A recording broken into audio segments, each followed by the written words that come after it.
a grand celebration, I was thinking of 800 drones as a bare minimum okujja ekifaananyi kya muzeeyi kuba kati ekifaananyi kya muzeeyi kye mwalabye was just what is the word? What is kyabadde as a sketch. Yeah. Details were not fed in kulaba nti lino ly'ettama lya muzeeyi. Oli alabye birabi kikoofiira n'assuming nti muzeeyi. Naye abantu abamu balabye Abitex ze. Nalabye Abitex. Leka naawe. Kale, The Spy Uganda, The Spy Television, Andrew Irumba Live. Erinnya lya programu eno ate amanya gange nze Andrew Irumba katusabe. Lwaleero nkyazize mukwano gwange Daniel Kanyerezi. Daniel, sayinsi nnyo okulaba. Nze nsinze. Ugamba otya? Owange si byangu naye weetuli aye tunaakola ki? Soko buza abatulaba nga bwa president nga programu ku Capital Radio yawo. Mu Luganda mu Luzungu. Mu Luganda. Oba kyoyagala. Kale abalabi ba The Spy tubaniriza nnyo ku edition eno. Thank you very much for watching. My name is Daniel Irish Kanyerezi era ng'omukulu ono ankyazizzaako wano tuwayeemu twogereko ku kino nakiri. Interview eno tebadde nyangu yakukkiriza. I think you should admit olw'ebiriwo olw'embeera egenda maaso, you know. But Andrew mukwano gwange and Andrew is a very respected journalist. Ayina ebintu ebimu byakoze oboolyawo that are deserving not to just ignore him. You are a very credible voice when it comes to journalism in this country. So, badde sisobola gaana muganda wange kujja wano. Nzani. I'm seated before greatness, people. So, Daniel, yes. Unfortunately, you are rushing. Oyina gyogenda ate wakulu nnyo. Byogenda kukola sibisobola bikuwa. N'olwekyo nange saagala obifiirwe. Naye mbadde njagala tunyumye emboozi okuviira ddala Jane yaffe y'obulamu nga bwetandise. Jane tujja ginyumya tugenda kufuna time tukule bulungi. Right now, of course, not that I want to preempt this interview. Naye oboolyawo by the time we tusazeewo okukola interview eno nga waliwo ebinsoose mu maaso. So olw'obuvunaanyizibwa obwo tukoleko kye tusobodde. I can always come back. Kale kati njagala tugende straight ku mulamwa. Daniel, nze nakukubira esimu bwe tewankubira. Nakubira esimu nga waliwo omukutu gw'abanamoyo gutuliko WhatsApp group yetuliko. One of the members in that WhatsApp group ya sharing press release you nti ngenda kuwasa si yakuwasa sijjukira kukola press release yakuwasa nedda kakati press release yali egamba nti NRM yali the previous day egambye nti twagala buli Muganda atunule mu skies at 8 p.m. ekiro ebweya Greater Kampala batunuleko mu bire bagenda kulaba ekintu kye batalaba. Yes, kakati mbandi awo mu group omwo omusajja na sharinga press release ng'evaawo allegedly simanyi ojja kinyonyola ng'olinga alaga nti bano baagala kuba idea yange nze nagireeta nenje baguza kati bamaze ate okufuna sente wa muzeeyi ate nze bankubye ekikono mu press release ekyo saakiteekamu ekyo twakyogera anti kanyize munnamawulire. Sometimes we read things that are not written. Bye nasoma kale n'okwongeramu ebyo kale tugende mbasa. So nenkisoma nendaba nti wano waliwo gwe bakubye ekikono nga sente zizze. Waliwo okwemulugunya kyo kituufu. Kakati njagala gw'olutuviire ku ntono. What happened? Kubanga ebyo ebintu twabiraba. Ne tulowooza nti akasente okafunye. Okusookera ddala nebaza olw'omukisa guno okujja okwogerako eri bannayuganda ku nsonga zino.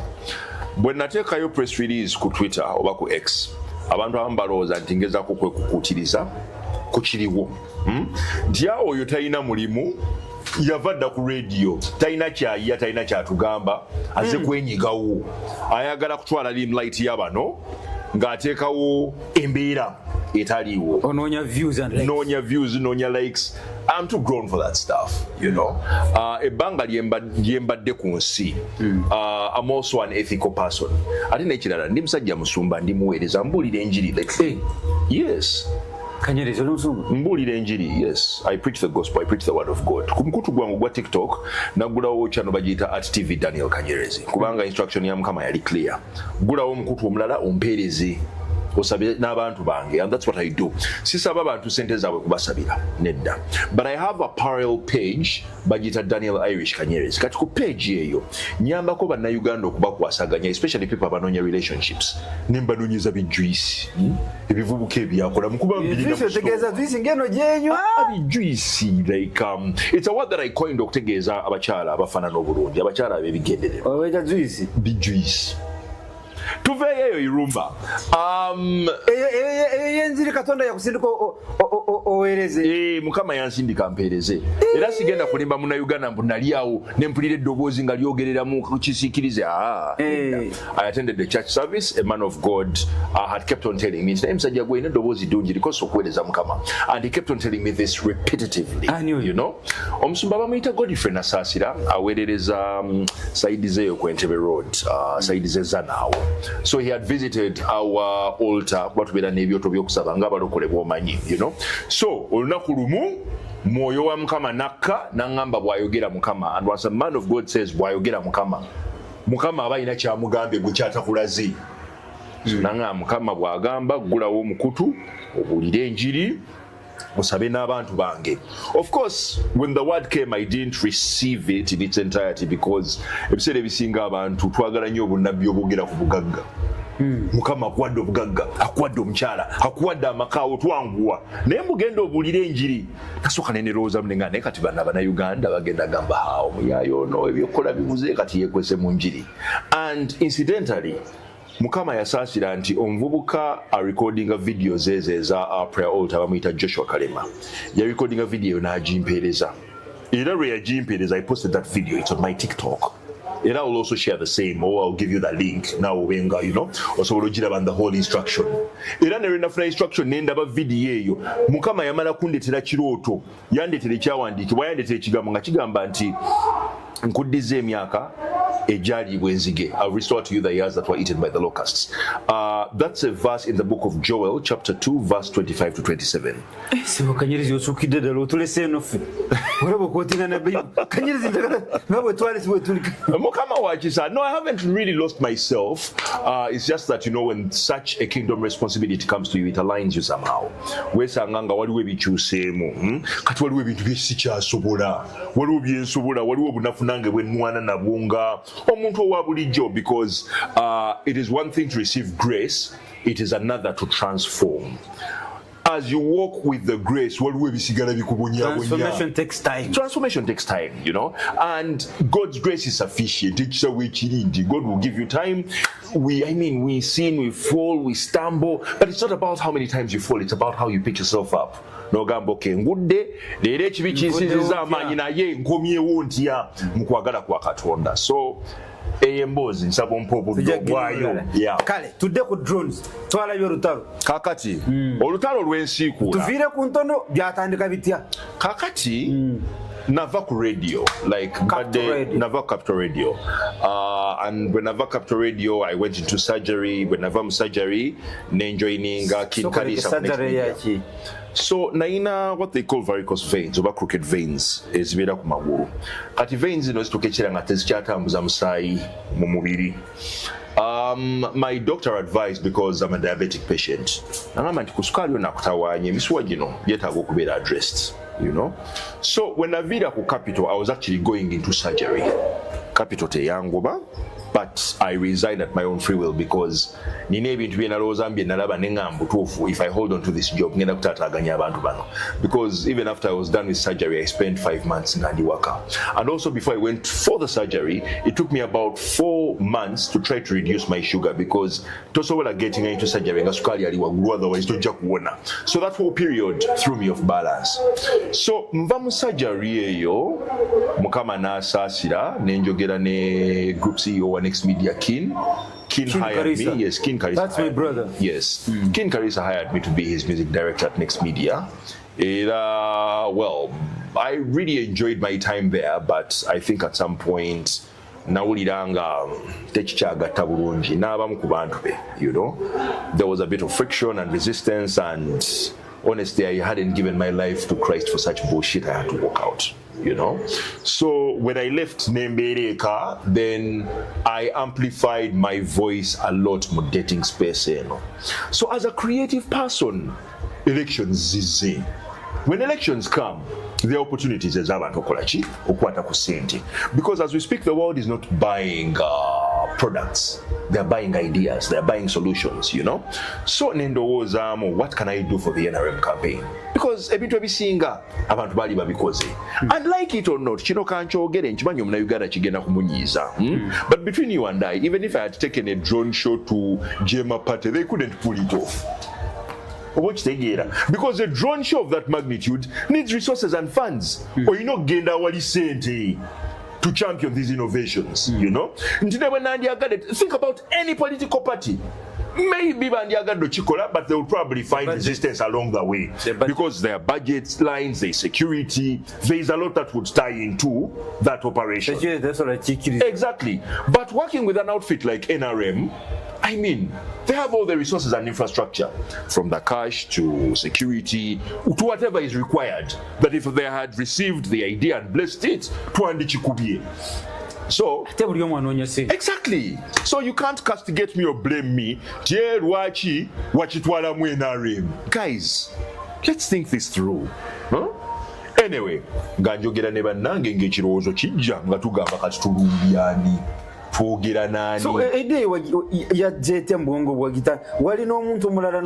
not going to credit myself.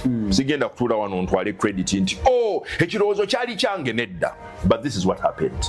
What can we do? Video. I read extensively about it. I did my research. I got on top of my game. Okumanya what is required to pull off a drone show of this magnitude. What do these drones do? How can they be manipulated to form these images? Okay, in China, Dubai, Asia, Babikoze. How do we translate this innovation to serve the Ugandan context? So Kakati, that is where I took lead.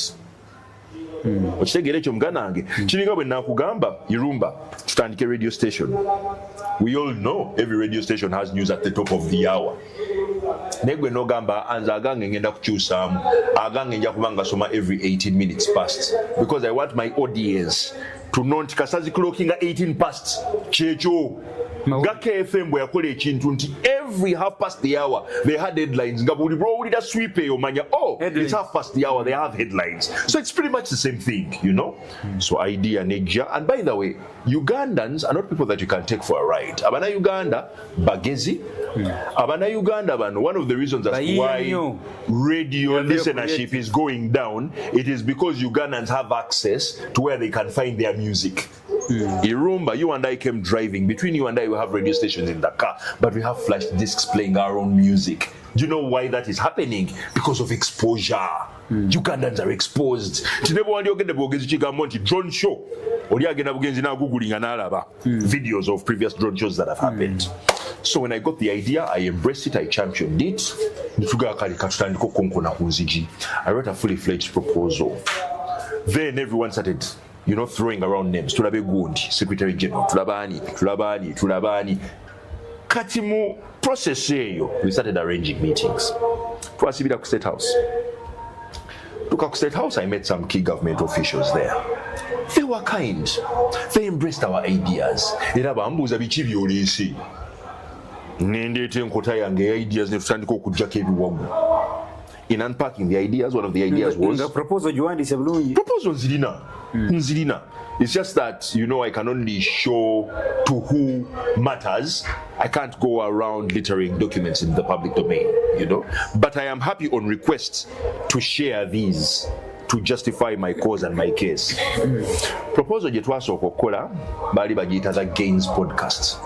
The Gains podcast. Gains podcast eno try to agala featuring abantu abafunye the actual gains from the government, because it's one thing for the government to say we have given you peace, we have given you security, we have given you an environment to thrive as a business person. So try to genda kunonya abantu abagundivu abachikozi and have conversations with them and say naye sudiru you are a Ugandan now. Yes, wanolabika ng'omuyindi naye obadde mu ggwanga lyaffe for a very long time. Abamu twakumanyira yazalibwa Kasese. Exactly. Nti abamu twakumanyira ku Premier Lottery jadda. Kale nze nayinako omukisa ogwakkolera at Radio Sanyu. Naye how did you make it?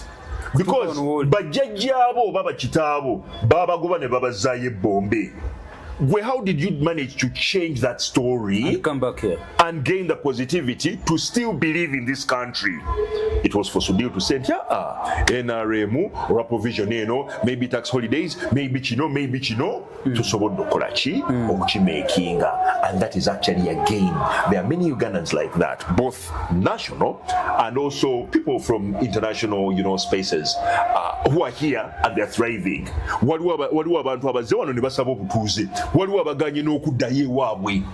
Why? Because this current government has given a bit of incentive for people to thrive. That's again, those are stories that we wanted to profile. So, in brief, we are profiling such people. Such people in government. Mulimu n'abantu nga Eddie Kenzo. Aba thriving in the Kuyimba. Kenzo yatugamba kana kambata. Creative. Kenzo, I met Kenzo because I was introduced to Kenzo by Aziz Azion when they came to perform in Mbarara. It was Aziz Azion who told me, Onomvuka Mulungi, naye bambizanya music way. Nenjogera ne Kenzo, and Kenzo told me, naye musajja gwe ine eddoboozi ddungi tolina kubeera Mbarara eno. Wali ku vision. Nali ku vision ey'akafooko. I remember. Kenzo nanga naye musajja gwe ine eddoboozi ddungi tolina kubeera eno, olina kubeera ku radio nga Capital. Era amazima, I will give Kenzo his flowers. When I go to Capital, he's one of the first few people who reached out to say musajja gwe. I'm happy for you. Nakugamba so, where you belong. The gains transcend from different spheres. It's not just politics, it is business, it is social, it is, think about anything. Go to football. How many stars bafa ab'omupiira abakimeekinze? Waliyo Dennis Onyango who have exported their talent ne bagitwala ebweru. Tulina abagayi nga Joshua Baraka. Right now he's a global sensation. But thriving in the kumulembe gwani. Gwa Museveni. Look at Kasuku. Kasuku, because the country embraced digital. Musajja watu weyava ku ddembe. What was his fallback position? Digital. If the government did not give room, you get a Irumba. We are here. Okay, yes. Nzija Irumba. Nti Irumba. Now you are actually a gain because your Pan-African pyramid jotegeka. Tosobola giteeka ku fairway. Nga waliwo duka waliwo amasasi. So the stories of the gains were quite many to tell. Nembagamba abooluganda, let's profile abantu abavuddeyo. Waliwo abantu government besikirize. Nti omwana yali talina kyakola bamujja mu nzigo teeyo ayiza okusiba enviiri atandise saluuni ayina baakozesa. Obukitegera kye ngamba, there were stories to tell. So you had assembled positive stories, the gains to amplify. So what happened? Netuva ku gains ezo nkyamenya proposals ezo ze twa introducing the podcast. That the gains podcast was the first idea we pitched. Then netuleta robot calls and bulk SMSs. Indeed, robot calls muziwulidde ezesimu zemufuna president n'ayogera and you only hear is a recorded message. Fe we wanted to record omukulembeze w'eggwanga tukwate speech ze, embed them in an AI. Nti omuntu bw'akwata essimu, they actually have a proper conversation ne muzeeyi kye twali twagala okukola. Yes. AI was already embedded in our system. Nga tugenda cloning a voice ya muzeeyi with his permission. Muzeeyi abenga interacting n'abantu on call. Nti oli bw'akwata, instead of just listening to a message, ayogera ne muzeeyi, and we wanted to use that tool to capture data. Nti muzeeyi yali agenda kupromptinga abuuza omuntu bizibu ki by'oyitamu, kiki ky'oyagala gavumenti ekkolere. Omuntu agambe muzeeyi yatukole ku nguudo ku kino. Now we will translate those audio messages into feedback that we are going to share with the government on things that they had to work on. Mukisanja kino. Obeera o interacting na AI. Yes. N'okuseka musekamuko. It's an IVR protocol. Yes. Kugamba go muli olowoleza dda nti oyogera ne president. Naye nga si president. Naye nga ffe tu capturing a feedback eyokuwa muzeeyi. ezo ideas biri genda oyinayo ndala idea yafe yokusatu ya drone shows kakati fe drone shows nga tugamba let's amplify the gains kati fe kye twali twagala okukola nga tugamba okay Buganda kikyefunyemu mu government ye NRM between you and I part of the expressway eyita mu Buganda esibira Ntebe which is Wakiso so which all that is Buganda. Yeah, all that is Buganda. Nti if we had to do a drone show saying mugenda jikola Kawempe ani atamanyi expressway nti bwe tuba tugenda jikola Kira ani atawulidde ku expressway. These are some of the gains we wanted to amplify ngezo tuziwanikayo on the eve of the rally nti muzeeyi agenda okujja nga there is anticipation, there is momentum ezimbiddwa. Okiwulira ekyo muganda wange Irumba. We submitted the 3 proposals abantu betwaziwa ne bazaagala nnyo. We started discussing budgets back and forth. Wano musaleeko wano mutusalireko kino kijja kuyita kino kijja kukola. We had those conversations for weeks. Olutugera ku mwaka ki? Tugera last year 2025 yes. So tumala okubyogera. That's before campaign started. Yeah, slightly before the campaign started. So tuba tuliawo ne tugamba okay funds may be a bit hard to mobilize ate toyagala kukola kintu kigenda kutama abantu. You want to do something that is going to trigger reaction, that is going to gain traction and talkability because I'm a communications person, you know, and for me it's impact. Ne tugamba where do we make impact? We strategize. Ne tugamba kakati zino rallies ezisembayo over the last leg of the campaign. That is where we need to amplify some of these ideas because I mean t-shirts baziprintize basketers mubalabye ebidongo bibawuganira. How do we tweak some of these things? And then too, waliwo abantu genuinely who believe in this system of things. There are people who genuinely feel that government sayina kyekoze naye nga bwe amplifying some of these stories people will be like wait a minute, actually government yedekoze ki ina kyekoze. Maybe let's give them a chance. Maybe kale katubasasira olw'obutali butuukirivu bwabwe, let's give them another 5 years tulabe what else they can do. Because I mean to win an election you have to promise, you have to lie. Waliwo byojja okukola waliwo byotajja kukola. You'll have limitations mu lugendo lwo. But regardless we are positive ku kye twalina and everyone told us you have world class ideas. Munnanga abantu bano tebadda mutukubira, tebadda mukwata masimu gange nengezaako bekukutirizaako ne bigaana neŋŋamba oke waliwo abagezigezi abali mu private sector bempulira abasobola okukonkona tukoze eki bye byaggwera nga tulowoozeza ku dina nga bagiyita Friends of Museveni dina twali twagala kukuŋŋanya mikwano gya muzeeyi, put them in one room, tell them these ideas nga tetwagala sente za mwi wa musolo bo beekwatekwata as friends we implement. Era patron gwe twali twagala okukozesa was the right honourable former speaker of parliament Anita Among. Yeah, former because ekisanja kye kyawedde alayidde bulayizi leero and we are waiting to see oba she will be given the mandate. Omwisedde former bannange oli mutuufu mazima correct naye kati wange kikyantawanya. Before we actually got here, jukira n'omukulu bwe yalayidde obuyinza bwamuvuddeko for a few minutes paka lwe yazzeemu okulayira to assume office. So he was a former president. He was a former president. N'afuuka president. Osegera ekintu ekyo. It's politics, you know, we are not politicians. So wetwogera kati and it is a former speaker and paka ngalayidde okuddamu okumuyita speaker Katonda mwadde nga mukama maybe akiganyiza, you know, kabanga message janalabe je yavudde eri omupiero yo yabadde yogera birala anyway kale tutegeka Friends of Museveni. Friends of Museveni atuuba. I meet some people abasobola okuntuusa ku mukyala ne mutuuka nako bwenti speaker nangamba you have brilliant ideas nangamba but for your things we shall discuss when I come back to Kampala. Look for me. Olwatwali tugenze ku rally ya muzeeyi eya Arua era we met at the hotel nga tanaba kusiibula genda ku rally nangamba you have good ideas but we can't discuss from here. Tugenda mu rally honorable akuleese akundeetere waka twogere ani oli akututuyo kwano gwange saanyo kwogera amannya g'abantu kale it's okay naye honorable gundi gwe wanfiiriza nnyo kuba omukyala yampa appointment n'otantwala leka naawe gayi agaana okukwata essimu zange lindako gw'ogamba yakufiriza nnyo yakutwala mu hoteri eri northern uganda yantwala mu hoteri kituufu omukyala nemulaba omukyala n'amugamba ono mundiitire njagala kwogera naye n'agaana okukwata essimu zange ate ngaomukyala yali ampadde appointment sindika text sindika whatsapp ogaye kiganyi naye mwebaze kulwanga okusooka yakuyamba. I looked for this clown for 3 weeks. Yeah, he's not a clown. No, he's a clown. Olwasooka yakutwala. Mukwano gwange. Ugandans have dreams. All they need konkona kaji. Akaji twakatuukako ne tukakonkona. Omukyala n'angamba honorable has briefed me oyina ebintu ebirungi but I need time. Time weno tetugenda gifuna wano. Tugende Kampala, come to my residence. Nampa n'olunaku on Wednesday this date. Hey. Yes, omukyala yampa appointment. Wandibadde ogenze. Nandibadde ngenze, would have pitched our ideas.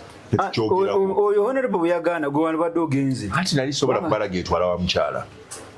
You don't just show up at her gate. Gwani. Kanyerezi anya kumanyi. Omukyala yandaba twayogera. Nampa appointment yeyo. It was about this honorable fathering this idea. If you really wished to singa wankubira Irumba nali sobola kulowoozaako lwa nsonga nedda nali saagala kuyita abantu bange be nali nkola nabo mabega. You give someone chance and for me omukulu yali akoze eki yali antuusiza. We last talked with the speak on Thursday. Can you imagine? Ekitegeeza Irumba wavaayo n'ekikutiya. That is communication with the speaker. Irumba. So kati tulaba n'otuyita bakapere kati okimanyi wanoonya honorable singa wanoonya kapere Irumba. Sema nanoonya mu Irumba. Bantu bange bentwala bwe batasuubira naye tetuyiraga. Katumalize interview eno ntwale. So omukyala nannema okulaba. Mukyala wannema okulaba eŋŋamba kano kalayika kaweddemu kanzireyo mbuulira enjiri yange. Anzireyo mu basingozi bange kasita abakulu nabali twaba pitching the idea tulinde naye nga something in my spirit kept on telling me keep pressing these people, keep pressing. Munange days ran by, days ran down. Mukama yasaasira honorable Rose Namayanja nanoonyako. Yes, kati honorable Rose Namayanja noonya on a different project we had engaged on. Sibino. Waliwo ekintu kyali ayagala okukola the Greater Luweero Investment Expo. And that expo, I had already done the communication for that expo. Waliwo omwami bamuyita Deo Senkungu eyantwala mu bantu abo. So in that way, omukyalo oyo ne mufunako access. Nankubira esimu naŋŋamba ekintu kino njagala kuddamu kikola. Expo eno tetwagikola but we feel it will be good for abantu b'e Luweero. Twagala kutumbula factories, we want to tell the Luweero story. How do we plug in? What else can you do? Kati mu mboozi gye twanyumya, of course I gained hope nti nabino nsobola okukola ki obikukusa. Mu kubikukusa naŋŋamba naye ebintu byo bino ng'obireesera eti time ng'etuweddeko because we actually did that expo in the first week of January this very year. Twagikola on the 7th of January. So we focused on the expo. Nemanya nti okay kale biri biyinza okuba biganye kanye kana akawoga katono and let me be as useful to this project as I can be. Tukola project omukyala nenjogera naye nemuga by the way waliwo ekintu kino kyembadde njagala okukola ku lwale za muzeeyi ezisembayo at least mu mperwale y'e Kampala we can pull it off. Lwale eno njagalawo e Kampala bedroom kibeere massive nangamba oyagala sente mmeka sente nenzimubuulira nanga ne Kanyerezi sente ng'oyagala nyingi zigenda kuvaawa nemugamba nnyabo we are bringing 1,500 drones we are flying them in the sky twagala for Ugandans to feel that impact nensi etegere nti we are embracing digital, we are technologically advanced. Nabino tubikola. Nakiraba nabeera nga alisakiraga kale nja kwogera n'abantu bange. I'll get back to you. Sorry. Kyalo oyo era nga nziramu nga munoonyako quite recently okumugamba naye bannange ne ku inauguration tetusobola kukola kintu kino nanga naye kirireeti naye kanjogereko n'abantu bange. That's what she told me.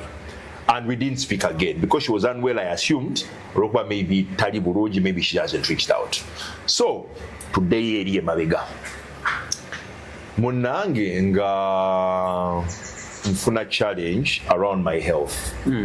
Sukali ngagenda numa nyonyo naye sukali mukunuma. I had reached out to another company. I reached out to 2 companies. Banabana Kenya abachikoze. I reached out to them over the same project. Banabachikoze ban. Jay's Pyrotechnics. No Yirumba, siri wano kwenonyeza byange. Me, I saw an idea. I saw something beautiful we could embrace. Omanyi, for me, this was about how do we unite Ugandans.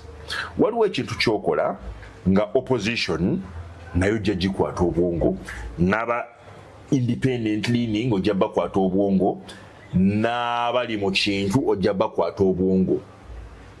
There are times muzeyi asobola okubeera ku radio ng'ayogera ffenna ne tuwuliriza buli omu najja message ye n'aginterpretinga nga bw'ayagala. Irumba n'obeera ku radio ng'oyogera ku nsonga za muzeyi and people will tune out. Muzeyi will be listened to because ayina amasanyalaze ge. Him being the president, he's an X factor. Nze nawe tetulina amasanyalaze ago. It is why I thought about a drone show.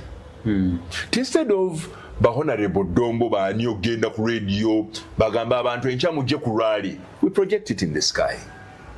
Tumayiza n'ekifaananyi kya muzeeyi mu lulimi oluwugira that area nga bagamba enkya rally eri mu kifo kino. People would pick this content on their phones, people would put it on social media, they would amplify this content. So I want us to narrowing it down. Omuntu atulaba asobola okufuna ekinyusi. Yes. But your complaint is that you got your idea, sold it to NRM people, and they finally executed the idea without you. Sold it to public officials. Njagala tulaba amanye problem ya Daniel. Yes. Problem yange si sente. Actually, I want to be very open with Ugandans. Bana Uganda abanda bakudakiika eno. Nze kye nali noonya kyali kino. Nali noonya springboard. Nali noonya kwesambira kajji. N'abantu bange be nali nkola nabo. Nti the fact that this is our idea. Never tutandiridde kinene. But for us, twagala nti buli alowooza drone che Uganda. The first names they think about Daniel Irish Kanyerezi n'abantu be. Why? Because sivi tukikozeeko bakirabyeko. Then one is free to do a drone show. But the fact that kyali tekikolebwanga Uganda, nze n'abantu bange ne tukirowoozaako okwagala okukikola. It's all we needed to shine. And it wasn't really about us. We wanted Muzeyi to shine. Yes, because from there, corporate companies would be able to engage, And the many concepts that we have built, or many of the concepts we'd love to share, where MDAs can plug in, where corporate entities and bodies can plug in, you need a buy-in. Drone shows. What does it even take to fly 10 drones here? Because you need security clearance. Tuleta bulesi drones mbuzi zino zilezi. Olaba nabuno ogwembaga bwetaagako ebbaluwa. Kakati ate ezo. Uganda is a country that is protecting its sovereignty at whatever cost. Netteeka lyayise. Kakati oleeta drones zivaawa. Bwe ziba nga ziri waggulu eyo nga disguising okukola drone show naye nga ziketta. There is a lot that plugs into these things. Tojja buzimbu nzize kukola drone show nedda. Nedda Irumba. Nkitegedde kakati. Problem here nti some guys at NRM Secretariat bewatukirira. Sigenda gamba Secretariat. The people I talked to who are close to the government in power. NRM. Who are close to the ruling party. NRM. Because it is one thing, okubanti, you may be a government official, but you speak to the Right Honorable Todwong. You may be working for the NRM party, but you have access to Honorable Kabyanga in Ministry of ICT. So you're not Chigua. Because it's a chain. Everyone wanted Muzeyi to shine. It is why there was this innovation. And I'm about pushing. I believe in Tiwaliwo about to sindika olw'obulungi. And I also want to believe in Tiwaliwo about ayagala okutubba obubbi. Fast forward. Mukyala njogera naye. Tuline Council Muwema, tuli mu period ya kalulu, Council Muwema n'angamba ekintu kyo kino kiraba. Ne bwe tutafuna sente from the government, I have someone who can fund this project. Ekintu kyo kirungi. Let us work on approval. Irumba ne tugenda ne tunoonya approval. Approval bwe twagituukako ne batugamba ekintu kyammwe kirungi naye muzereeti. muzeeyi mu nnaku 10 tugenda kumulonda drones zigenda kuvaayo DJ ziri zijje wano tubagamba tulina wano ez'okumpimpi ziri Kenya because I had engaged 2 companies emu nga eri Asia emu nga eri wano netugamba bano kale waawo batuseeramuko naye they can pull off the job tetujja kulya kinene twagala muzeeyi ashayininge tukikolere muzeeyi nebagaana edda muzeeyi drones ezo how are we going to clear all those drones obibalamu you can only afford one kyo tugamba kale katukube shesembe ye Kampala tukube yeeyo Now we went back and forth with it netugenda mu offices zonna n'abantu ba ESO netubalaba and they were very welcoming people nga nabo bakiraba they asked us for whatever was required netukibawa permits z'aba pilot profile ya the company that is going to do the job previous projects risk assessment buli kimu twakiwaayo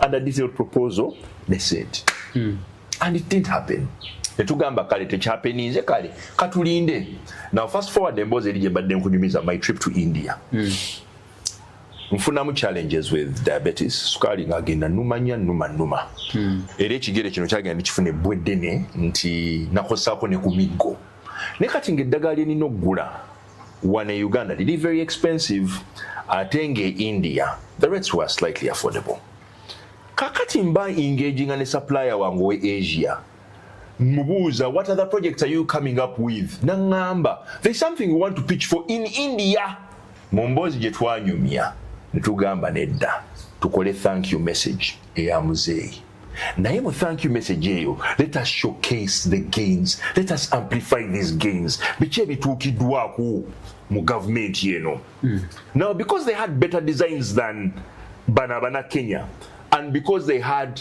bigger experience bigger technical capabilities because bo bayina 12,000 drones on base Jinebo bagamba bannaye njagala drones omutwalo muziwanike mu bbanga bajja zikuwanikirayo bano abana Kenya omukyala yaŋŋamba we have 350 drones at base we can mobilize for an extra 250 drones from Dubai era omukyala oyo bwe baŋŋamba nti yazze the first thing I thought about was she does not have 1,000 drones to pull off that job. In a grand celebration, I was thinking of 800 drones as a bare minimum. Okuja ekifaananyi kya muzeeyi kuba kati ekifaananyi kya muzeeyi kye mwalabye was just what is the word? What is kyabadde as a sketch. Yeah. Details were not fed in kulaba nti lino ly'ettama lya muzeeyi. Oli alabye bulabi kikoofiira n'assuming nti muzeeyi. Naye abantu abamu balabye Abitex nze nalabye Abitex leka naawe nze naye batadde Abitex ate tulimba tuveeyo date 11th evening of 11th May 2026 venue Kololo Ceremonial Grounds Kampala kati wano kye baatuteko era bakikoze 11th evening ku Monday ekiro 11th ekifo walio proposing the Kololo Ceremonial Ground bakoledde ku skies because of the security around the venue babadde tabagalire ko bagenda so aho batusizaamu naye nga olunaku n'enaku z'omwezi n'obudde evening bakitutte. Do you know why I suggested Kololo?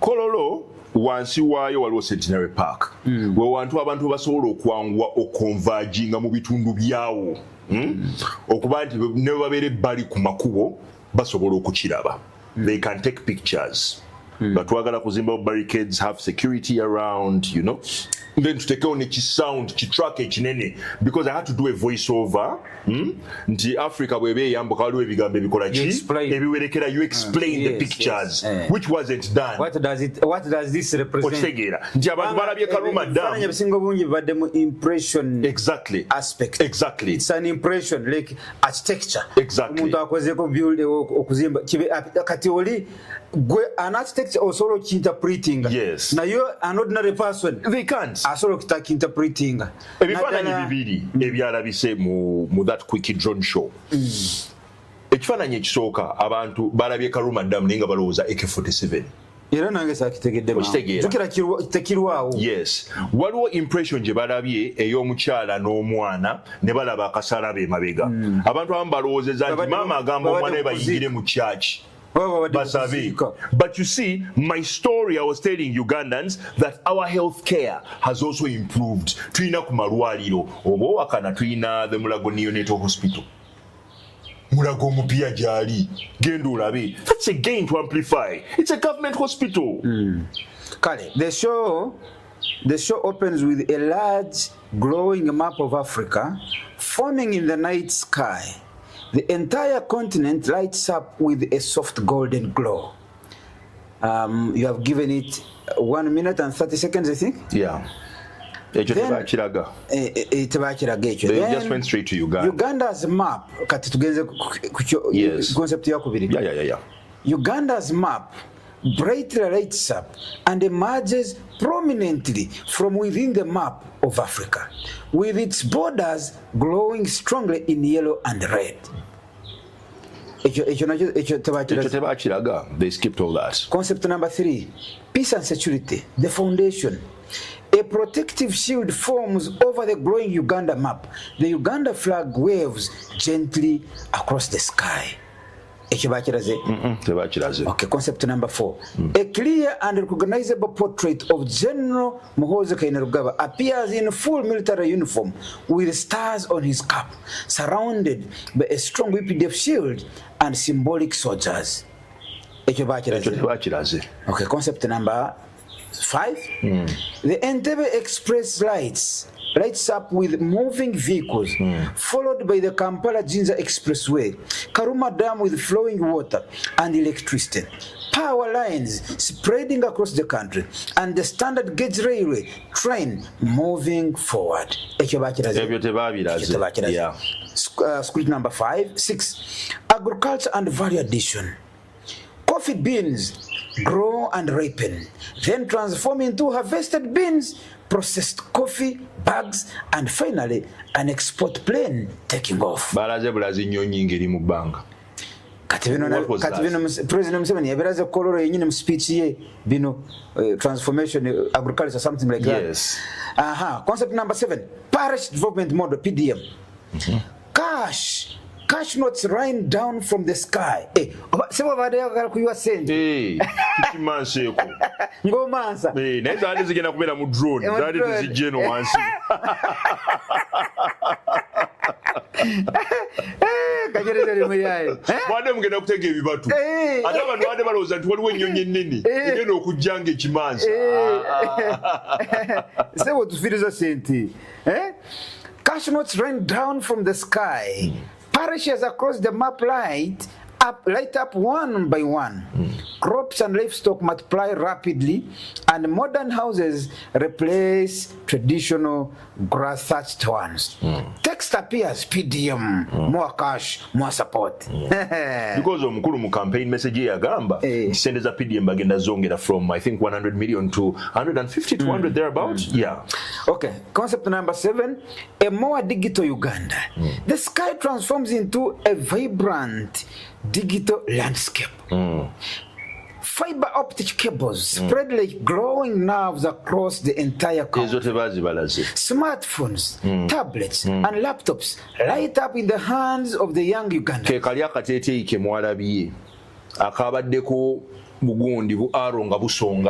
nga kuliko akawala akatini kuliko akavubuka nga kamu kakutte essimu akalala kakutte laptop akakoba akalaze. Okay, so babyemu script yo bajjemu because omukyala namukubira essimu ne mugaa you better not use elements of my script. So ndooza yabisazizaamu biri ebirala. Digital icons for mobile money, online services, e-government and data clouds float and connect seamlessly. The whole Uganda map pulses with bright digital nodes and connections, symbolizing a future where every village, every school, every market and business is digitally empowered and connected. Text appears, a more digital Uganda connecting every corner. Regional integration and nation pride.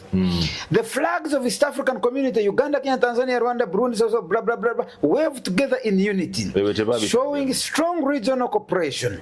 This transitions into a large Ugandan flag, waving proudly with the coat of arms, appearing clearly in the center at the glowing Silhouette of State House, Uganda, on Kololo. Grand Crescendo, the new era and thank you messages. The NRM logo appears brightly in red and gold. Immediately after a strong and recognizable portrait of President Yoweri Kaguta Museveni wearing his signature hat emerges at the center. Large golden text form a new era, protecting and consolidating the gains as we make a qualitative leap into high middle income status. The formation then displays a heartfelt thank you message. Thank you, Uganda, for voting for President Yoweri and NRM flag bearers. This is followed by glowing thank you phrases appearing one after another in celebration sequence in different languages. Number one is Luganda. Mwebale nyo mwebale dala, Nyankole, mwebale mnonga, Rugisu, Mwanya Aranyabi, Acholi, Apoyo Matek, Lusoga, mwebale ino. Swahili asante sana. The entire formation holds with the Ugandan flag as backdrop while powerful searchlights from the ground sweep upward. The show ends on this grand and flying and grateful image. Submitted by Daniel Irish Kanyerezi, team lead, BMT Online Solutions. That's my company. And you did this in March 2026. Yes. Irumba abantu bannyonnyola ebintu bino ebifaananyi obiraba kakati ebifaananyi ebyalagiddwa bino ebitaano byonna tebaabiraze oluguudo luno sirowooza nti baalulaze expressway eno dam Karuma dam eno yabadde Karuma dam abantu gye balabye nga AK47 and this is what went up Kofi tebaamulaze kati awe ekyamisize mu kiwali kyobaduga bino text zembadde nsoma zino you were supposed to voice over. I was supposed to voice over we bigenda waggulu abali ku TV bakitegeera sikulaba bulabi buntu nga bukola ki No, we had to tell the Ugandan story. Yes, through this drone show. That money was a waste. Tebakijeyo. Okitegeera. Omululu ndooza gwe gwakulembedde ki. There was no voice over. Kati omuntu wabulijjo munansi. There was not a story told. Teyakitegedde. Gwe bw'otunuulira ku social media walabye ki? Are people excited about the drone show? Did they get value for their money? Whoever paid for it. Anyway, nawulidde waliwo wa NRM Monday yalidde 2 billion enjawulo. Simanyi. I don't want to discuss the financials kuba sizimanyi. Nze nsobola kwogera ku kintu kye mmanyi nti omukyalo ono nayogera naye we agreed on a storyboard. Ennyonyi gye yabalaze yeeyo yennyini. Obusiisira obwa PDM teyabulaze. N'ennyumba ezikulaakulanye teyaziraze. Naye mu byaleese n'ente zaffe teyazirase nga zirya muddo naye yaleese akafaananyi kana ate yakaleese bubi ekana akafaananyi ke nabadde nkugamba nti abantu babadde balowooza nti maama ayogera ne muwala we ku kusonga z'okuyingira ekkanisa naye twali kulaga malwaliro okitegeera kakati wano okulaga a brighter future nti abaana basomye Uganda is going forward omusana this image they didn't use naye kano kalabise ka map ke nakugambye akalaga gundi digital connections across abantu tebakitegedde balaye bulabi kateeteeyi mu bbanga East African community tebagiraze as something that we strongly embrace, where the president has also been chair to this very East African community tebabiraze naye gundi logo ye NRM bakoze eki bagiraze thank you Uganda kino kye kifaananyi kyennyini ekyamuzeeyi kye baleese kyennyini oyo toyina bwomufaananiza na gundi naagwo obadde ogambye asimanyi yani Abitex toyina bwomufaananiza kikofiira abantu tebategedde ani olwo bamutegedde okakasa akakofiira ka Abitex so another signature of Museveni is the shot kati n'okwebaza lwaki twaleeta ebigambo bino mwebale nnyo mwebale munonga because the show is limited on time because drones obala the time they take to fly in the sky ebbanga lyezimalayo and when they return to base you can only do 50 minutes in the sky so that is why bino byonna byonna twabalanga twagala compacting a message naye ng'eresonatinga so people just saw pictures in the air Now, no why explanation. No explanation. If we are told the story, maybe Chandivude Burunji. This thing did not have my blessing. That is why Uganda got a shit show. Kati nga tumaliza mudakikemu ozaako ki idea bagitutte sente baziridde ozaako ki eri kakati kiki olowooza nze mbadde nsaba kwogerako na CDF General Muhoozi oba njogereko ne president nsaba appointment lwaki I have ideas but also njagala kulwanirira bannayuganda abalala abakutte ebintu byabwe ne babitrustinga n'abo abali waggulu mu buyinza ne babibanyagako ne babyekolera ate ne batafunamu kale wakiri guno omuze gukome ku nze Uganda is a free market economy. You can argue, yes, you did not patent your idea. It is okay. But I reached out to you, Walito Chimanyi. Let's have the decency. Let's throw the law out of the window for a while and have basic common sense. To say gundi rumba yantukirira ne gundi eyokola interviews formats. Interviews nezikola. Nfunyemu. Neka kati ye rumba. How do I inspire him to creatively think more for this country? I'm not lobbying for a government job, or I'm just a passionate Ugandan who has ideas and I want to make a difference. And just like me, there are other Ugandans like myself, but because our country doesn't protect us too much with our ideas, people hold back. Katoba yagala kulaba General Muhoozi mangu amagezi genkuwa gamanyi nonya abantu wano amanga asooka nonya David Kabanda namunoonyako nakuyamba netwogera ku simu yayogera nange bulungi nangamba agenda kunkubira nkyalinze simu ye ate nayogera naye nga drone kyo tenaba nakubeerawo nga mugambo wange nina ekintu kye nnina badde nsaba tukikole. And actually all I needed from General Muhoozi's permission at the time nali saagala sente za government because through Council Muwema twalina omuntu who was a potential sponsor for this thing. Era ffe twali tetutunulidde sente za Secretariat kati owokubiri oba sente za government. We just wanted approval, people to work with us, tugende mu maaso. Kabanda wabadde kuyambye owokubiri amagezi genkuwa noonya omusajja gwe bayita Honorable Balamu Balugahara oli munoonyezaako emboozi ejja kuba ya lulala. Oyo omusajja ate Balamu oyo mulaba is a very good man. Nze Balamu buli nsonga gyemuwa agikolako. Kakati response musajja gwo ntakudde nnyo nasinkana Honorable Minister Kabyanga ku idea eno kugambye Balamu Kabyanga gende mpola mpuliriza oyogedde erinnya Balamu and I want to give you insight. We went to Honorable Kabyanga mu mboozi gye twanyumya naŋŋamba nti omanyi kye tugenda okukola ekintu kino kyetaagako omuntu who is also as creative as you are. Engeri gy'oyogera kukuŋŋaanya abantu oyogera ku sound. Honorable Balamu can mobilize for us sound nawo okuteeka abantu yesimya mu organizing ebivulu tumunoonye n'amukubira that morning n'atugamba mujje ku agenda mundabe. He wasn't in office. Abagenda ne batugamba mukulu alayika agenze ku media center mugendeyo mumunoonye teyaliyo ku media center. And our project was time back. That day, we tried to talk. Yes, twasinkana. Yes. Unless you get a government Balamu mubine. He's a very good man. It's just that he was not available. Yes. We tried to mwetagira. Actually, we twasinkana ku media center. Nice ategera nsonga. Yes. Naye Balamu yali supposed to kuja for that press conference. Nafuna ndoza ne bamuyita. They called him, I think. Naye nange yampa Tuesday. The following, that was Tuesday. Nagenda nali nebingi byokwogera. Naye line gye nasanga wa Balamu. Line ku makya sawa ku lwakubiri lwaba. Agendayo. Nga line evano neri. Kati nze namaliza nga njogedde nayogera I just talked to one issue. Ebisigade nembireka. He's a good man, that's why everybody is looking for him. Line gyola abeyo wa Balamu. Togisanga mu ministers abalala. That's a sign nti akola. Like I said, we met some very good people abatukwata ku mukono ne batuyamba. Honorable Kabyanga, I could mention Honorable Watasa, twasibira mu office executive director Alan Kasujja Media Center, who also bought it.